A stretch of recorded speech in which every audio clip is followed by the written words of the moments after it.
प्रीति Rathi case 2013 का वो case जिस पर पूरा देश रोया था। आपने अब तक हैवानियत की दर्जनों दास्तान सुनी होंगी, लेकिन जो सच्ची कहानी आज हम आपको सुनाने जा रहे हैं उसे सुनकर आप अपने आंसू नहीं रोक पाएंगे। 2013 में घटित इस घटना पर लगभग पूरा देश रोया था। इस केस की सुनवाई के दौरान मामले की पैरवी कर रहे वकील ने इस अपराध को महिला जाति के साथ की गई अब तक की सबसे बड़ी हैवानियत करार दिया था। वहीं इस केस की सुनवाई कर रही जज ने फैसला सुनाते समय ऐसी टिप्पणी की थी जिसे सुनकर हर किसी की आंखों में आंसू आ गए थे। आखिर ये घटना क्या थी और कहां घटी थी? इस केस की सुनवाई के दौरान जज ने क्या टिप्पणी की थी? इस केस में क्या और कुछ हुआ था? चलिए जानते हैं सब कुछ इस वीडियो में। तारीख थी 1 मई 2013। वैसे तो ये तारीख अधिकतर लोगों के लिए आम दिनों की तरह ही थी, मगर दिल्ली की नरेला में रहने वाली प्रीति राठी के लिए ये दिन बेहद खास था।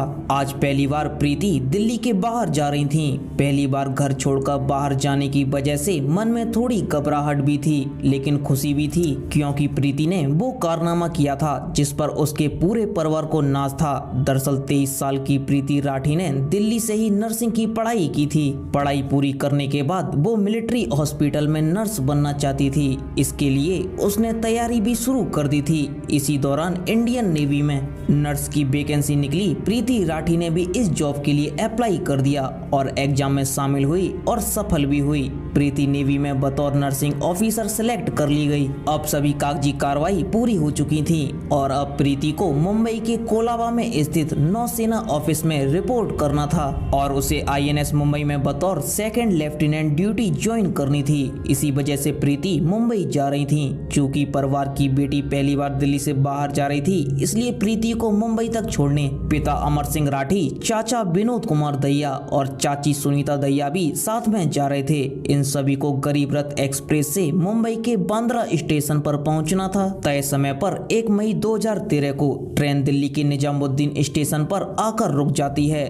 ट्रेन रुकते ही प्रीति अपने परिवार वालों के साथ जल्दी सवार हो जाती है और सभी जल्दी जल्दी अपनी सीट पर बैठ जाते हैं और ट्रेन अपनी मंजिल की तरफ बढ़ चलती है। इस ट्रेन में काफी भीड़ भाड़ थी। सीट पर जितने लोग थे वो तो थे ही, इसके अलावा काफी लोग खड़े भी थे, इसलिए बोगी के अंदर गहमा गहमी कुछ ज्यादा ही थी। ट्रेन के अंदर भीड़ के बीच एक युवक ऐसा भी था जिसने अपना चेहरा गमछे से छुपाया हुआ था और कैप पहना हुआ था। वो किसी से बातें नहीं कर रहा था, लेकिन कभी उठकर बाथरूम की तरफ जाता तो कभी वापस आकर सीट पर बैठ जाता था और वो अक्सर प्रीति को झांकने की कोशिश करता था। ये बात प्रीति के परिवार वालों ने भी नोटिस की थी और वो कुछ ज्यादा ही सतर्क हो गए थे। खैर, भीड़ भाड़ में और गहमा गहमी के बीच सभी लोग लगभग सो गए। रात यूं ही गुजर जाती है। सुबह होते ही सभी लोग उठ जाते हैं और इधर ट्रेन भी अपनी मंजिल की तरफ तेजी से बढ़ते हुए मुंबई पहुंच जाती है। अब तारीख बदलकर 2 मई 2013 हो चुकी थी।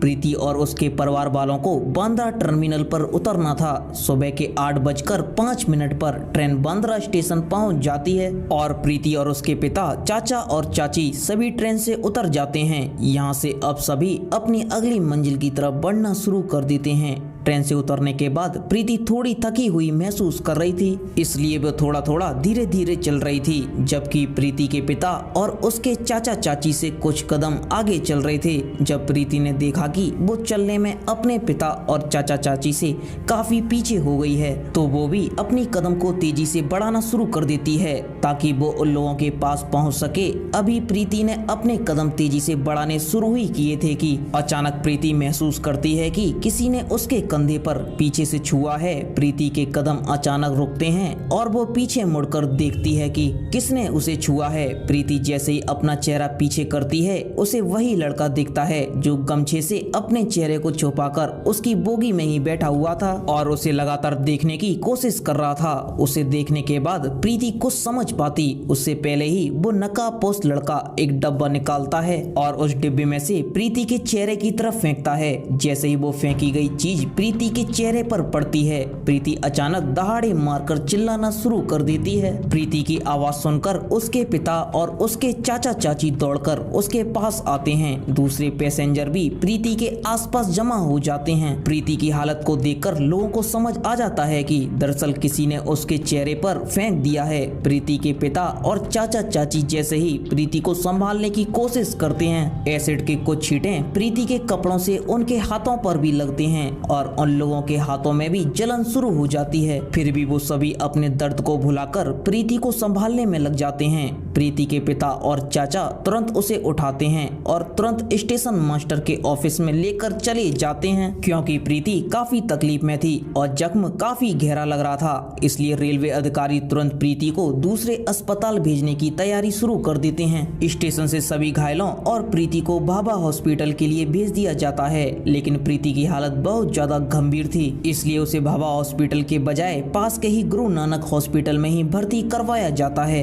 उधर वो नकाबपोश लड़का प्रीति पर एसिड फेंकने के बाद भागने लगता है। तभी प्रीति की चीख सुनकर ठीक प्रीति के पास खड़े समीर शेख नाम का एक युवक तुरंत उस डिब्बे को उठाकर समझने की कोशिश करता है कि अचानक से हुआ क्या है। तभी डिब्बे से एसिड समीर के हाथों पर भी गिरता है और वो तुरंत डिब्बा नीचे फेंकता है और समझ जाता है कि इस लड़की पर एसिड अटैक हुआ है और वो तेजी से उस नकाबपोश आदमी के पीछे भागना शुरू कर देता है। साथ ही चिल्लाता है, सलीम, सलमान, उसे पकड़ो, उसे पकड़ो। दरअसल सलीम और सलमान भी उसी के साथी थे, इसलिए जब समीर को ये एहसास होता है कि तो वो नकाबपोश वाले व्यक्ति के पीछे भागने लगता है। साथ ही अपने दोनों जानने वाले लोगों को भी नकाबपोश लड़के को पकड़ने के लिए कहता है। वो लोग भी नकाबपोश का पीछा करने लग जाते हैं, लेकिन कुछ ही पलों में वो नकाबपोश लड़का उन्हें चकमा देकर भाग जाने में कामयाब हो जाता है। समीर शेख, सलीम और सलमान, ये तीनों नाम याद रखिएगा, क्योंकि इस केस में इन तीनों ने आगे महत्वपूर्ण भूमिका निभाई थी। प्रीति को गुरु नानक हॉस्पिटल में एडमिट करवा दिया जाता है, जहां उसका ट्रीटमेंट शुरू हो जाता है, जबकि प्रीति के पिता, चाचा और चाची समीर शेख को भी भाभा हॉस्पिटल ले जाया जाता है। इधर पुलिस मौके पर पहुंचकर स्पॉट पंचनामा बनाना शुरू कर देती है। समीर के जख्म ज्यादा गहरे नहीं थे, इसलिए उसे हॉस्पिटल से कुछ ही देर बाद छुट्टी मिल जाती है और उसे पुलिस वापस घटना स्थल पर लेकर आती है और उसके बयान के आधार पर पंचनामा शुरू कर देती है। इसके अलावा पुलिस भी वहां से सबूत इकट्ठे करती है। चूंकि प्रीति को भाभा हॉस्पिटल ले जाने को कहा गया था, लेकिन उसकी हालत ज्यादा गंभीर थी, इसलिए जल्दबाजी में गुरु नानक हॉस्पिटल ले जाया गया था। लेकिन समस्या ये थी कि गुरु नानक हॉस्पिटल में वार्ड यूनिट नहीं था और वहाँ कई अन्य सुविधाओं की भी कमी थी, इसलिए कुछ देर के बाद प्रीति को गुरु नानक हॉस्पिटल से मसीना हॉस्पिटल भर्ती कर दिया जाता है। मसीना हॉस्पिटल पहुंचते ही प्रीति का इलाज शुरू होता है। इधर पुलिस भी प्रीति का भी बयान दर्ज करने के लिए मसीना हॉस्पिटल पहुंचती है, लेकिन जख्म इतना गहरा हुआ था कि प्रीति की आवाज जा चुकी थी। प्रीति का चेहरा बहुत बुरे तरीके से जल चुका था, साथ ही उसके गर्दन पे भी गहरा घाव हुए थे, इसलिए प्रीति का बयान दर्ज नहीं किया जा सका। प्रीति के शरीर पर जरूर गहरे जख्म हुए थे, मगर प्रीति का हौसला अभी भी टूटा नहीं था और वो पूरे जज्बे और हिम्मत से लड़ रही थी। अब प्रीति चाहकर भी कुछ नहीं बोल पा रही थी, तो उसने हाथों से लिखने का इशारा किया। इसके बाद प्रीति को पेन और पेपर दिया गया। प्रीति लिखकर डॉक्टर और अपने माता पिता से बात करने लगी। ये खबर मीडिया में भी फैल चुकी थी और धीरे धीरे ये खबर अखबारों और टेलीविजन की सुर्खियां बनने लगी। देखते ही देखते देश भर में ये मुद्दा छा गया। लोग इस एसिड अटैक के खिलाफ सड़कों पर उतरने शुरू हो गए और देश के कई हिस्सों में विरोध प्रदर्शन किया गया और जल्द से जल्द प्रीति के गुनहगारों को गिरफ्तार करके सजा देने की मांग शुरू की गई। पुलिस पर भी भारी दबाव था कि वो तुरंत अपराधी को गिरफ्तार करें, लेकिन समस्या ये थी कि अपराधी का कहीं से कोई क्लू नहीं मिल रहा था। हालांकि घटना के समय स्टेशन पर मौजूद कुछ गवाहों के बयान के अनुसार अपराधी का स्केच तैयार करा लिया था और अपराधी की तलाश शुरू हो गई थी, मगर पुलिस के हाथ खाली थे। इसी बीच 4 मई 2013 को पवन कुमार नाम का एक लड़का प्रीति की बहन तन्नू को फोन करता है और प्रीति के बारे में पूछता है वो कैसी है। पवन कुमार बीटेक का स्टूडेंट था और प्रीति से उसकी पुरानी जान पहचान थी। इस बात की जानकारी तन्नू अपने पिता अमर सिंह राठी को देती है और अमर सिंह जांच कर रहे पुलिस अधिकारियों को इस बात की जानकारी देते हैं कि पवन कुमार नाम के एक लड़के ने फोन करके प्रीति का हालचाल पूछा है। ये जानकारी हाथ लगने के बाद पुलिस वो स्केच जो गवाहों के बयान के आधार पर बनाया गया था प्रीति को दिखाती है और प्रीति से पूछती है कि क्या तुम इन्हें जानती हो। जवाब में प्रीति बोर्ड पर 3 नाम लिखती है, सत्यम, अंकुर और पवन कुमार। प्रीति के अनुसार स्केच में दिख रहा लड़का इन तीनों में से कोई एक था, क्योंकि प्रीति ने भी पवन कुमार का नाम लिया था और पवन कुमार ने फोन करके प्रीति का हालचाल जाना था। इसलिए पुलिस अनुमान लगाती है कि शायद पवन कुमार ने ही प्रीति पर एसिड फेंका होगा और वो जानना चाह रहा होगा कि प्रीति जिंदा है या मर गई। इसलिए पवन कुमार को शक के दायरे में लेते हुए पुलिस जांच शुरू करती है और तुरंत पवन कुमार की तलाश में लग जाती है। कुछ दिनों की खोजबीन के बाद 9 मई 2013 को पुलिस पवन कुमार को गिरफ्तार कर लेती है। इस गिरफ्तारी के बाद लोगों का गुस्सा और भड़क जाता है और वो जल्द से जल्द अपराधी को कड़ी सजा दिलवाने की मांग करना शुरू कर देते हैं। लोग प्रीति के जल्द से जल्द स्वस्थ होने की मांग कर रहे थे और प्रीति की हालत दिन वे दिन बिगड़ती ही जा रही थी। मसीना हॉस्पिटल में आए हुए कई दिनों हो चुके थे और यहाँ पर प्रीति की कई सर्जरी भी की गई थी, मगर हालात सुधरने की बजाय बिगड़ते ही जा रहे थे। प्रीति के इंटरनल ऑर्गन्स धीरे धीरे काम करना बंद कर रहे थे। मसीना हॉस्पिटल के डॉक्टर को लगने लगा कि प्रीति की हालत ज्यादा गंभीर हो रही है, तो उन्होंने प्रीति को रेफर करते हुए बॉम्बे हॉस्पिटल भेज दिया ताकि बेहतर इलाज मिल सके, क्योंकि इस केस से लोगों का सीधा जुड़ाव हो चुका था और लोग हर पल प्रीति के हालत के बारे में जानना चाहते थे। इसलिए सरकार की ओर से भी प्रीति को बेहतर से बेहतर इलाज देने की व्यवस्था की जाती है। जैसे ही प्रीति को बॉम्बे हॉस्पिटल लाया जाता है, देश के टॉप स्पेशलिस्ट डॉक्टर की टीम बनाई जाती है और उन्हें प्रीति के इलाज का जिम्मा दिया जाता है। लाख कोशिशों के बाद भी यहाँ भी हालात सुधरने की बजाय बिगड़ते ही जाते हैं और प्रीति वेंटिलेटर सपोर्ट पर चली जाती है। फिर भी डॉक्टर हार नहीं मानते हैं और प्रीति की जान बचाने की हर संभव कोशिश करते रहते हैं। एसिड अटैक को हुए लगभग 2 महीने हो चुके थे और प्रीति अब भी हालात से लड़ रही थी, लेकिन अंततः 1 जून 2013 को दिल की धड़कन रुकने की वजह से प्रीति इस दुनिया को छोड़कर चली जाती हैं। प्रीति की मौत से पूरे देश में गम और गुस्से की लहर दौड़ जाती है। हर कोई प्रीति के जाने से सदमे में था। प्रीति की मौत के बाद पोस्टमार्टम किया जाता है और उसके शव को अंतिम संस्कार के लिए दिल्ली लाया जाता है, लेकिन प्रीति के घर वाले इस मामले की सीबीआई जांच की मांग करते हुए अंतिम संस्कार करने से मना कर देते हैं और प्रीति के शव के साथ ही एक प्रदर्शन रैली निकाली जाती है। अंत में सरकार की ओर से सीबीआई जांच का आश्वासन मिलने के बाद पूरे राज्य के सम्मान के साथ प्रीति का अंतिम संस्कार किया जाता है। प्रीति की मौत और अंतिम संस्कार के बाद हर किसी की एक ही मांग थी,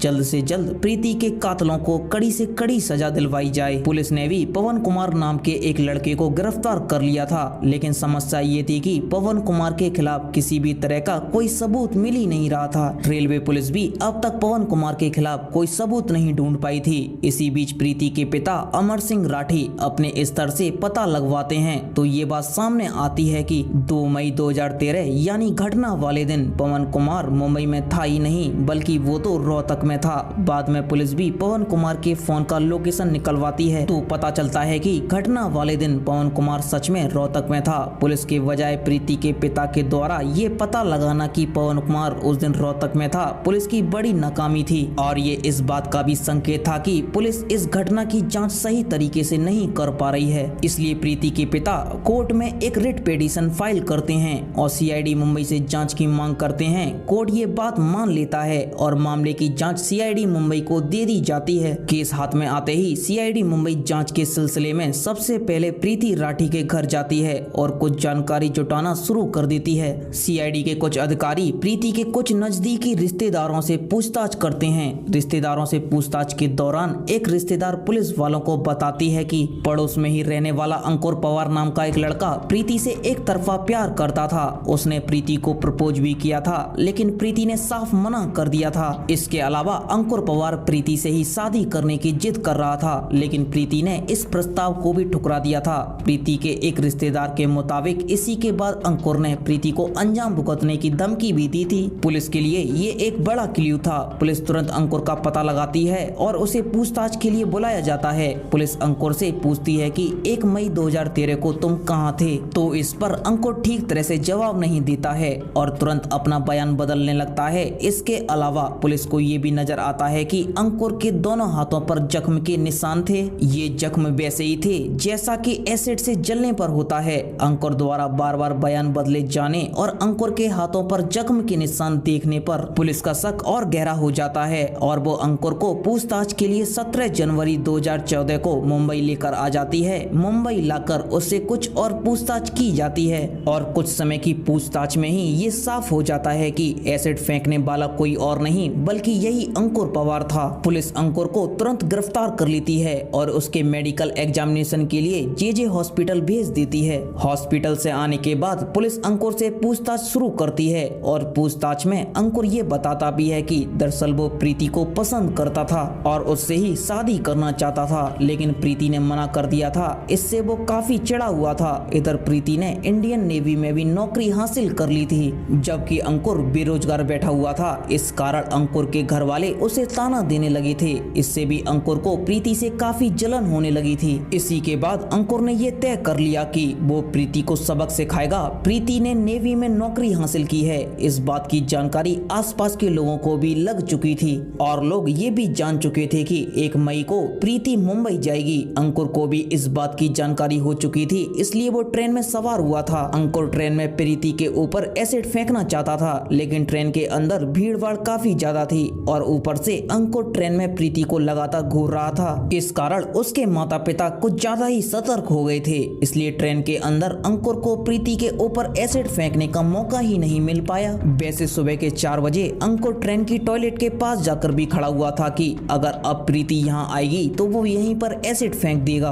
लेकिन प्रीति वहाँ नहीं आई, इसलिए अंकुर का प्लान यहाँ पर भी फेल हो गया। आखिर में जब प्रीति ट्रेन से उतरती है तब अंकुर उस पर एसिड फेंकता है। अंकुर ने जरूर अपना गुनाह कबूल कर लिया, लेकिन पुलिस के सामने सबूत जुटाने की बड़ी चुनौती थी, इसलिए पुलिस अंकुर पवार के खिलाफ सबूत जुटाने में लग जाती है और सबसे पहले ये पता लगाने की कोशिश की जाती है कि आखिर अंकुर को एसिड दिया किसने था। जांच पड़ताल के दौरान खुलासा होता है कि अंकुर ने मुकेश भार्गव नाम के एक दुकानदार से यह कहकर एसिड खरीदा था कि उसने अंकुर बैटरीज नाम से अपनी एक दुकान खोली है, इसलिए उसे एसिड चाहिए। अंकुर ने दुकानदार को ये कहा था कि वो बहुत ज्यादा एसिड खरीदेगा, लेकिन ज्यादा एसिड खरीदने से पहले वो सैंपल देखना चाहता है, इसलिए दुकानदार ने उसे बतौर सैंपल एक हॉर्लिक्स के डिब्बे में लगभग 2 लीटर एसिड दे दिया था। सबूत और मजबूत करने के लिए अंकुर की फोन डिटेल निकलवाई तो पता चलता है कि 1 मई को अंकुर निजामुद्दीन स्टेशन पर ही था और फिर उसकी लोकेशन 2 मई की सुबह यानी घटना वाले दिन मुंबई के बांद्रा टर्मिनल पर थी। अब अंकुर की आइडेंटिटी कंफर्म करने के लिए पुलिस आई विटनेस के सामने आइडेंटिफिकेशन परेड करवाती है। आइडेंटिफिकेशन परेड के दौरान एक साथ कई लोगों को खड़ा किया जाता है, उसमें अंकुर भी शामिल होता है। उसके बाद उन लोगों को भी बुलाया जाता है जिन्होंने पहले गवाही दी थी कि उन्होंने एसिड फेंकने वाले को देखा है। उन गवाहों में से समीर शेख, सलीम शेख और सलमान शेख अंकुर को देखते ही तुरंत पहचान लेते हैं और पुलिस वालों को बताते हैं कि ये वही लड़का है जो एसिड को फेंकने के बाद भाग रहा था। दरअसल जब अंकुर एसिड फेंककर जैसे ही पीछे मुड़ा था तो उसके चेहरे से वो गमछा हट गया था, जो कि समीर शेख ने ही सबसे पहले एसिड फेंकने वाले व्यक्ति को पकड़ने की कोशिश की थी और भागने के दौरान अंकुर एक बार पीछे मुड़ा था, इसलिए समीर शेख ने उसका चेहरा भी देख लिया था। इसके अलावा सलीम और सलमान भी अंकुर का चेहरा देख चुके थे, इसलिए परेड के दौरान इन दोनों ने भी उसे पहचान लिया। परेड के दौरान समीर इस बात की भी पुष्टि करता है कि पुलिस ने जो डिब्बा घटना स्थल पर बरामद किया था वही डिब्बा उसने अंकुर के हाथ में भी देखा था। इन तीनों के अलावा पवन मालवीय नाम का भी एक व्यक्ति अंकुर की पहचान करता है। इसके अलावा एक और व्यक्ति परेड के दौरान अंकुर की पहचान करता है और इस बात की गवाही देता है कि अंकुर उस रात ट्रेन में मौजूद था, क्योंकि लगभग 4 बजे उन्होंने अंकुर को टॉयलेट के पास खड़े देखा था। सभी पुख्ता सबूत जमा करने के बाद इस केस में अंकुर पवार को मुख्य आरोपी करार देते हुए चार्जशीट फाइल की जाती है और मामले की सुनवाई special city civil and session court Greater Mumbai में शुरू होती है। ये जानकर आपका खून खोल जाएगा कि जब सुनवाई के लिए अंकुर को कोर्ट में लाया जाता है तो वो अक्सर मुस्कुराते हुए आता है। कई बार वो मुस्कुराते हुए विक्ट्री साइन दिखाता था। कोर्ट में सुनवाई के दौरान पुलिस की ओर से कुल 37 गवाह पेश किए जाते हैं। कोर्ट में भी आकर समीर, सलीम और सलमान शेख अंकुर की पहचान करते हुए गवाही देते हैं। सभी सबूतों और गवाहों को देखने के बाद आखिरकार स्पेशल कोर्ट द्वारा प्रीति राठी के अपराधी अंकुर पवार को आईपीसी की धारा 302 और धारा 326 बी के तहत दोषी पाते हुए मौत की सजा सुनाई जाती है और 5,000 का जुर्माना भी लगाती है। ये भारत के इतिहास में पहली बार था जब एक एसिड अटैकर को फांसी की सजा सुनाई गई थी। इस मामले में पैरवी कर रहे स्पेशल पब्लिक प्रोसिक्यूटर AM चिमलकर ने अंकुर की इस दरिंदगी को किसी भी महिला के खिलाफ की गई अब तक की सबसे बड़ी हैवानियत करार दिया था। वहीं इस मामले की सुनवाई कर रहे जज ने फैसला सुनाते हुए टिप्पणी की थी कि इस एसिड अटैक की वजह से प्रीति का चेहरा इतनी बुरी तरह से जल चुका था कि अगर प्रीति ने अपना चेहरा देख लिया होता तो शायद वो उसी दिन मर जाती। ये टिप्पणी अंकुर की दरिंदगी को बताने के लिए काफी है। अंकुर पवार कितना बड़ा शैतान और पत्थर दिल इंसान था, इसका अंदाजा आप इस बात से भी लगा सकते हैं कि जब जज ने उसे फांसी की सजा सुनाई तो उसके चेहरे पर जरा भी डर का भाव नहीं था। उसने प्रीति के साथ जो भी किया उसे इसका भी अफसोस नहीं था।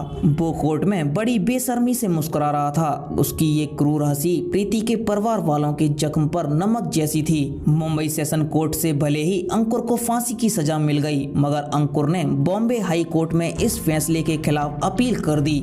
हाई कोर्ट में इस मामले की सुनवाई जस्टिस BP धर्माधिकारी और जस्टिस BD नायक कर रहे थे। इस मामले की लंबी सुनवाई के बाद जून 2019 में बॉम्बे हाई कोर्ट ने सेशन हाई कोर्ट के फैसले को उम्र कैद में बदल दिया। वैसे जिस दर्द से प्रीति गुजरी थी और जिस दर्द से प्रीति के माँ बाप को गुजरना पड़ा, उस दर्द के सामने शायद उम्र कैद की सजा तो क्या फांसी की सजा भी कम ही होती। दोस्तों, आपका इसके बारे में क्या कहना है हमें कमेंट सेक्शन में जरूर बताइएगा और हमारी मेहनत अच्छी लगी हो तो इसे लाइक करके चैनल को सब्सक्राइब करके बराबर वाले बेल आइकन को जरूर से दबा लेना। धन्यवाद।